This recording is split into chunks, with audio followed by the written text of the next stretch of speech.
21শে জুলাই সোমবার দুপুর। ঢাকার আকাশে তখন নিদারুণ বিষণ্ণতা।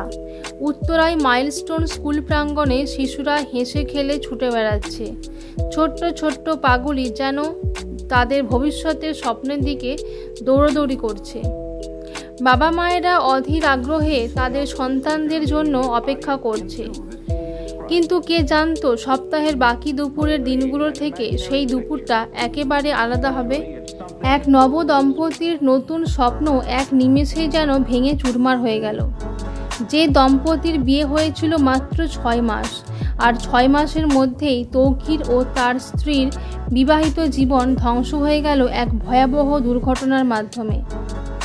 সোমবার 21শে জুলাই সপ্তাহের বাকি দিনগুলির মতোই তৌকির ইসলাম সাগর প্রশিক্ষণের জন্য একটি যুদ্ধ বিমান নিয়ে যাত্রা শুরু করে। কিন্তু এই যাত্রায় যে তার অন্তিম যাত্রা হবে তা তো কেউ ভাবতে পারেনি। প্রশিক্ষণ চলাকালীন তার বিমানটি নিয়ন্ত্রণ হারিয়ে মাইলস্টোন স্কুল অ্যান্ড কলেজের উত্তরা শাখা ক্যাম্পাসে এসে আছড়ে পড়ে এবং তার ফলে ওই ক্যাম্পাসে থাকাকালীন শিক্ষার্থী, কর্মী এবং অভিভাবকদের জীবনে নেমে আসে শোকের ছায়া। প্রশিক্ষণের জন্য ব্যবহৃত যে প্লেনটি ছিল সেটির নাম ছিল F-7BGI, আর এই F-7BGI নিয়েই একাই আকাশপথে পাড়ি দিয়েছিলেন 27 বছর বয়সী এই তরুণ যুবক তৌকির ইসলাম সাগর। তৌকিরের গ্রামের বাড়ি হলো চাঁপাইনবাবগঞ্জের কানসাট এলাকায়। তবে তিনি তার পরিবারকে নিয়ে রাজশাহী উপশহরের সফুল্লা এলাকায় আশ্রয় নামের একটি আবাসনে ভাড়া থাকতেন। তৌকির ছিলেন খুবই ভদ্র ও মার্জিত। তার চলাফেরা দেখলেই বোঝা যায় তিনি কতটা স্মার্ট। বিমান বাহিনীতে যোগ দেবার ইচ্ছা তার অনেক দিন থেকেই ছিল। শিক্ষার্থী হিসেবেও তিনি ছিলেন খুবই মেধাবী। এরকম একটি আকস্মিক ঘটনায় তৌকিরের পরিবারে শোকের ছায়া নেমে আসে। এই ভয়াবহ কাণ্ডে যে মাইলস্টোন স্কুল অ্যান্ড কলেজের ছোট্ট ছোট্ট শিক্ষার্থীরা প্রাণ হারালো, এই ঘটনার জন্য সকলেই মর্মাহত।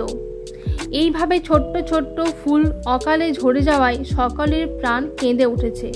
তৌকির ইসলাম সাগর বিমানটি নিয়ে পাড়ি দেওয়ার মাত্র 13 মিনিটের মাথায় বিমানটি নিয়ন্ত্রণ হারাতে শুরু করে। কন্ট্রোল রুম থেকে তাকে বারবার ইজেক্ট করার পরামর্শ দেওয়া হয়। নিজেকে বাঁচানোর সুযোগ কিন্তু তার হাতে ছিল, কিন্তু তৌকির তখন ভাবছিলেন নিচে থাকা ছোট ছোট শিক্ষার্থীদের কথা, ছোট ছোট প্রাণগুলির কথা। তিনি জানতেন যে তখন প্যারাশুটে ইজেক্ট করলে বিমানটি কোনো আবাসিক এলাকায় বা স্কুল ক্যাম্পাসে আছড়ে পড়বে।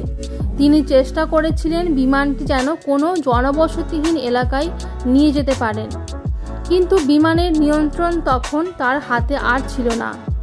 শেষে যখন দেখলেন কলেজ ক্যাম্পাসে বিমানটি আছড়ে পড়ছে, তখন তিনি প্যারাশুটে নেমে আসার চেষ্টা করলেও শেষ পর্যন্ত নিজেকে বাঁচাতে পারেননি।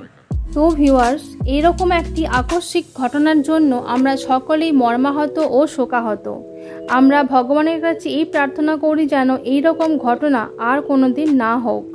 কোনো শিশুর প্রাণ যেন এভাবে অকালে না চলে যায়। কোনো ব্যক্তির পাইলট হওয়ার স্বপ্ন যেন এভাবে ধূলিসাৎ না হয়ে যায়।